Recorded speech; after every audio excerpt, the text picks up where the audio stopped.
Ngaji Kang, awake dhewe dadi umat Kanjeng Nabi iku kudune dadi menungsa sing duweni tata krama.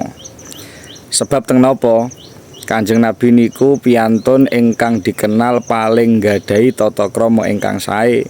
Mula wonten Shahihul Bukhari dipunterangaken bilih Kanjeng Nabi niku paling demen marang umatipun sing nggadhahi tata krama ingkang sae.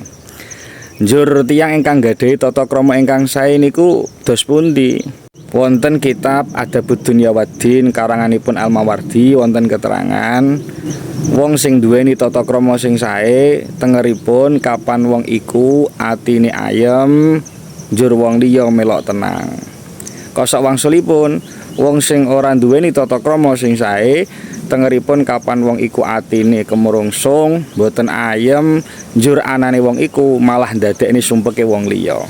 Nggih, dados muga-muga sedaya kemawon sak anak turun dipun dadosaken kalian Allah piyantun-piyantun ingkang nggadhahi tata krama ingkang sae. Amin ya rabbal alamin.